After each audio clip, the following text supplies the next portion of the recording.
I want to talk a little bit about Men's Wearhouse and our foray into tibbr. The brand that we've chose, the name that we've chose for our tibbr site is Threads.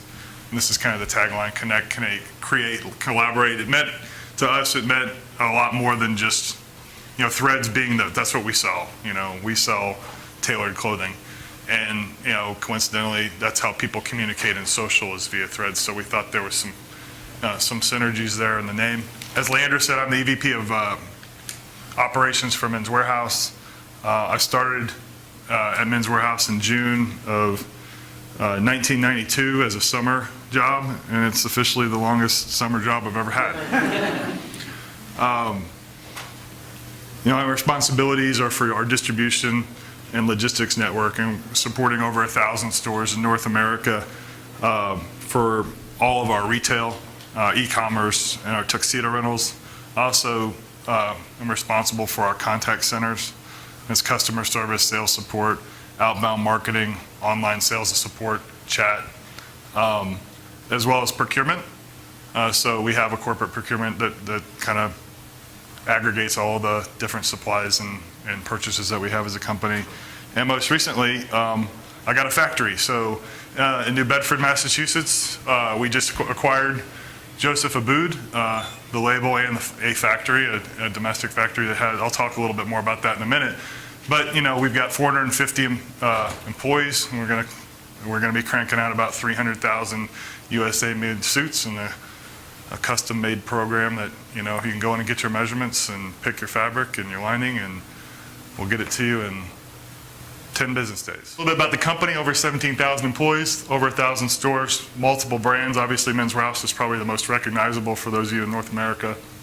K&G is an off-price entry price point chain, about 100 stores, mainly east of the Mississippi.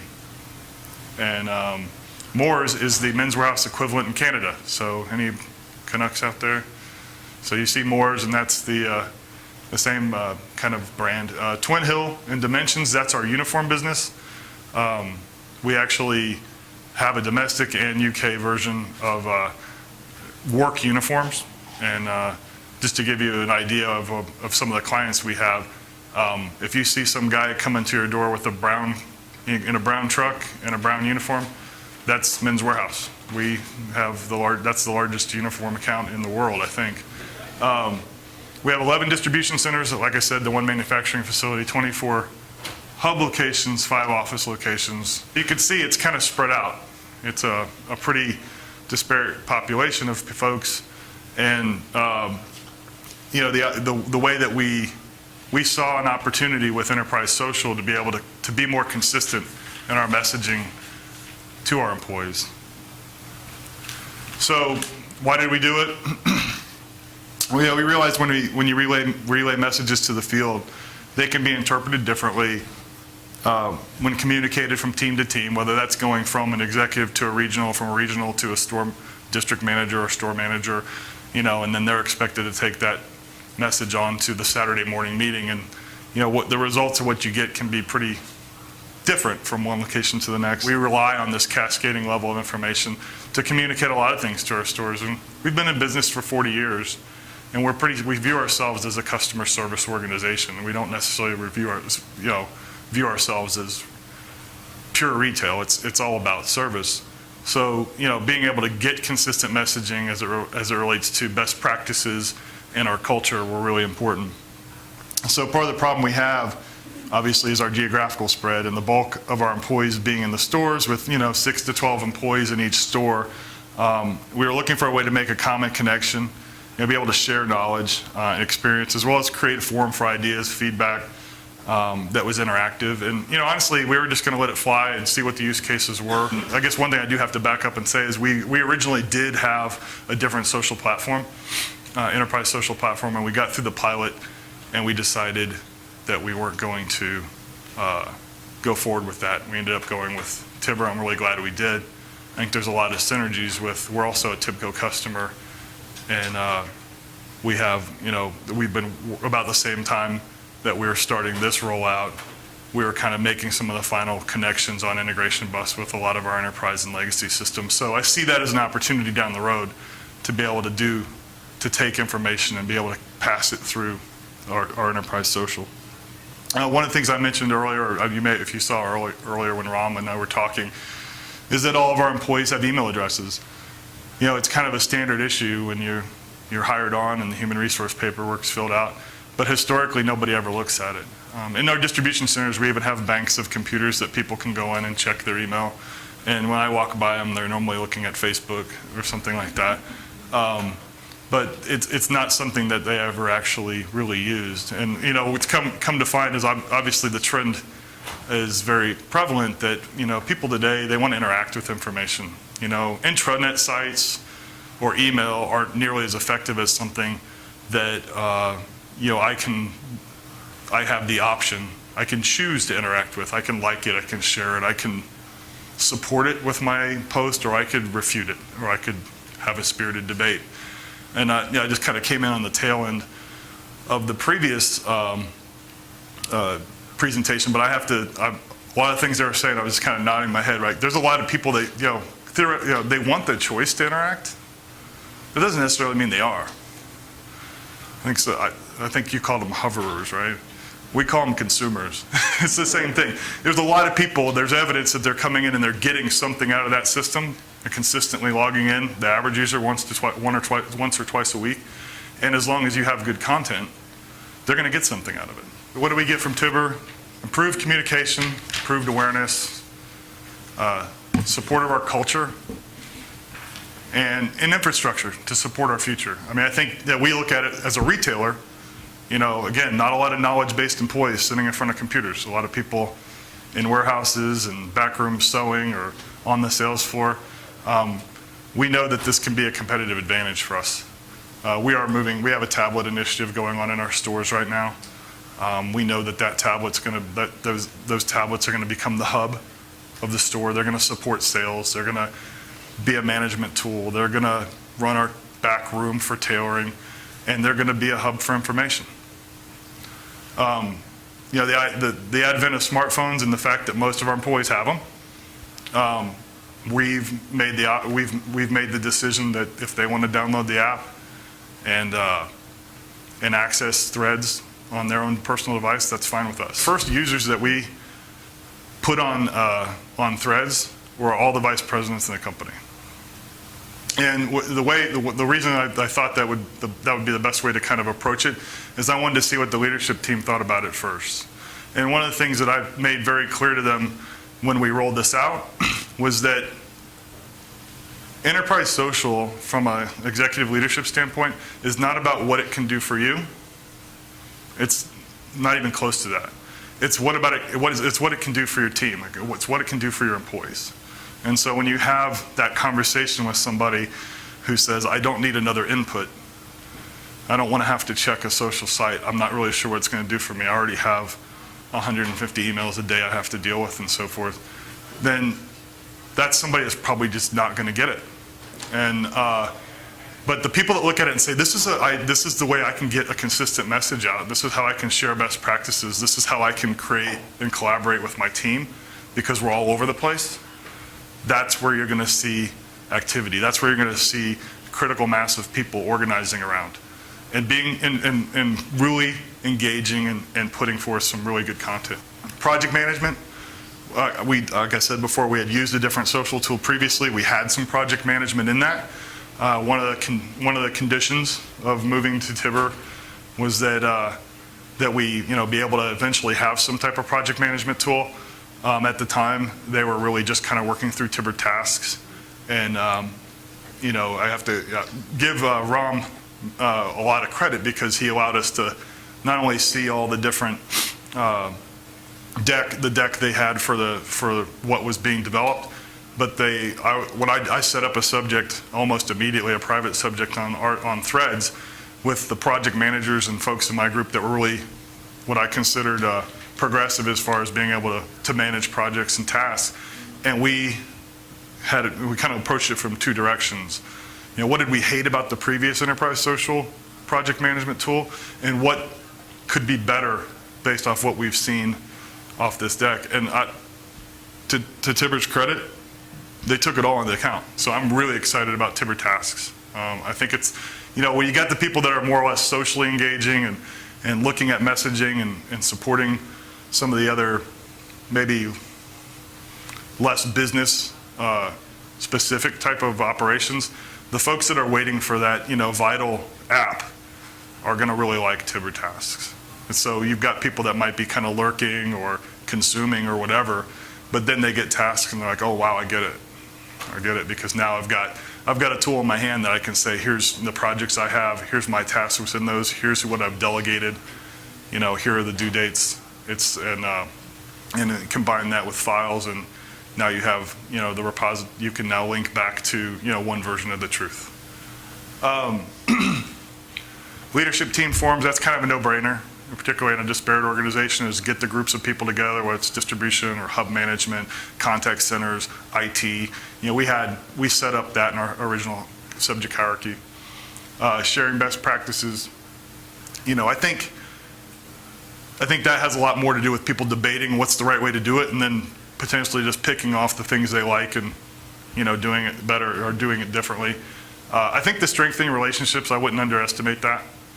Like I said, the group that I have, my core group is about 50 some odd senior managers in the company. They see each other twice a year at mid-year and end-year for, just kind of gut check and what's happening, putting plans together for the following year.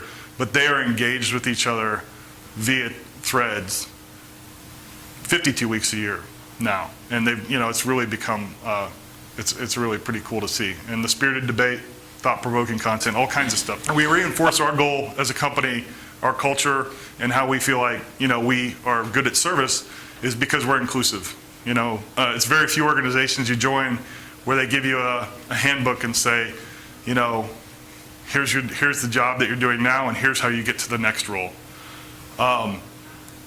We believe that inclusiveness and giving people the opportunity to understand, how we do things here, what our culture really reinforces, that's how people can kind of look at the content, put themselves in context of the organization and understand, what their next steps are, what they could do to improve, or what they could do to make a difference.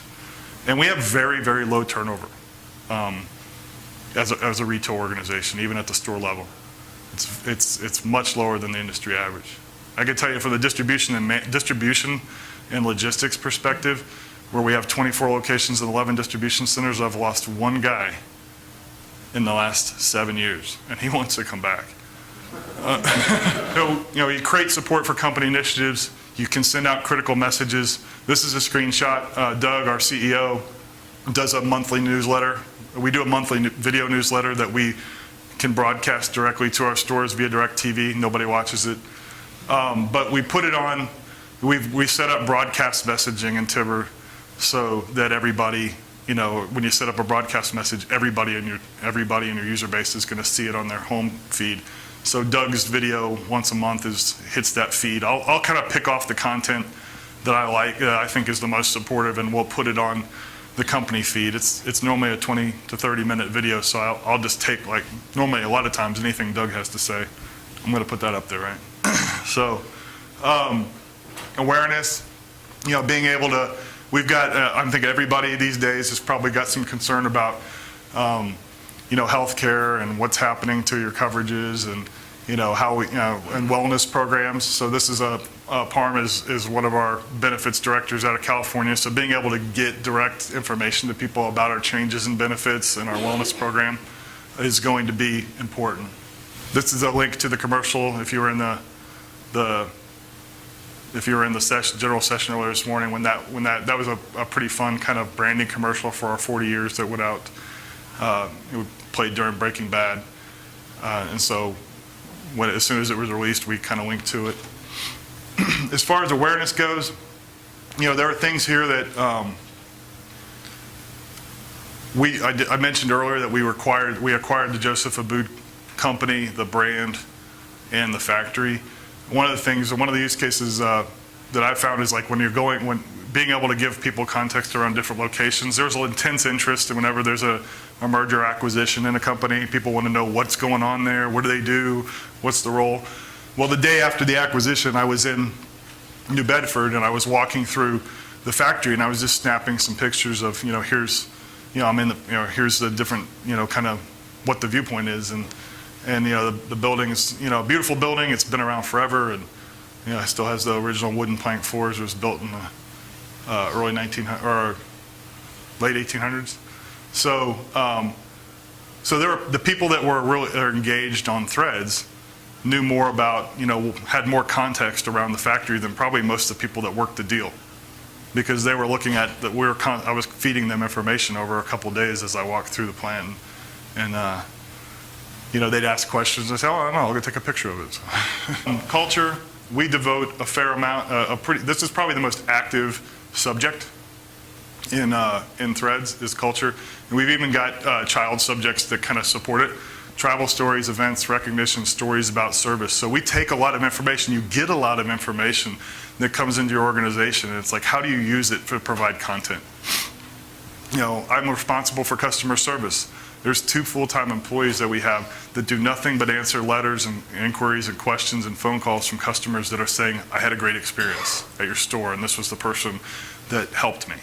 So we publish that. We'll take some of the best stories about service, we'll post them up there. If somebody deserves recognition, the million mile driver, it's probably going to be posted there. If they had a bowling event or a karaoke night, it's probably in events. And Tribal Stories was our way to kind of collect these. We're 40 years old, and thank God we still have a lot of employees that have been there most of that time, but they're not going to be there forever. So to be able to take some of those things that are foundational to our culture and retell those stories, that's where that belongs. Example of a tribal story is kind of something that we did. We have different pages. We'll publish a couple of them, a month. What people publish their own. Here's some pictures from a picnic that we had in Houston. Had 1,000 people show up with guests. Here's somebody at our customer service department. We go after customer relations.